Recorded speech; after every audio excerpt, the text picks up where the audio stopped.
কৃত্য পেশাভিত্তিক মন্ত্রণালয় চাই, উপসচিব পদে সকল কোটার অবসান চাই, জনভান্ডন সিভিল সার্ভিস চাই।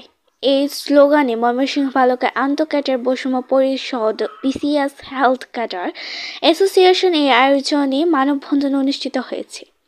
বৃহস্পতিবার সকালে বালুকা উপজেলা হেলথ কমপ্লেক্সের সামনে ঘটনাব্যাপী মানববন্ধনে উপস্থিত ছিলেন উপজেলা সিনিয়র মৎস্য কর্মকর্তা কৃষিবিদ মোহাম্মদ সাইদুর রহমান, মিজানুর রহমান, অতিরিক্ত কৃষি অফিসার কামরুন্নাহার মিতু, ডক্টর দেবাশিস বিশ্বাস, ডক্টর মাসুদ পারভেজ, সাদিয়া তাসনিম দিয়া, ডক্টর মাসুদ পারভেজ সহ নেতৃত্ববৃন্দ।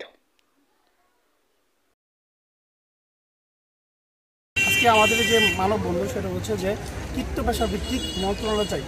আমি যখন সিভিল সার্ভিস ক্যাডারে যোগদান করি, স্বাস্থ্য ক্যাডারে, তখন আমার লেভেলে সেম ক্যাডারে আমাদের সুযোগ সুবিধা অনেক বেশি, কিন্তু এই বৈষম্য বাংলাদেশে এই বৈষম্য আমরা কখনোই মেনে নিতে পারবো না।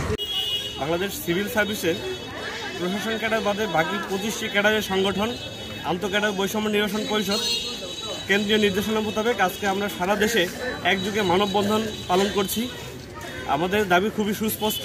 আপনারা জানেন যে সম্প্রতি যে জনপ্রশাসন সংস্কার কমিশন হয়েছে, সেই কমিশন তাদের যে প্রস্তাবনা আমরা গণমাধ্যমে পেয়েছি, স্বাস্থ্য এবং শিক্ষা ক্যাডার বহির্ভূত রাখার যে অপচেষ্টা, একই সাথে আপনারা জানেন যে ডিএস পুল অর্থাৎ আমাদের উপসচিব থেকে সচিব পর্যন্ত বাংলাদেশ সরকারের পদ, এই পদগুলো সকল ক্যাডারের জন্য উন্মুক্ত রাখতে হবে।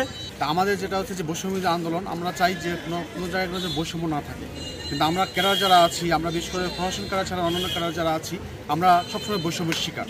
যেমন আমি কখনো 3rd গ্রেড বা 4th গ্রেড পর্যন্ত যেতে পারবো, কিন্তু 2nd বা 1st এগুলো আমি যেতে পারবো না। কিন্তু প্রশাসন ক্যাডারে তারা গ্রেড 1, গ্রেড 2, সুপার গ্রেড 1, 2 সেগুলোতে চলে যায়, কিন্তু আমরা যেতে পারি না। আমাদের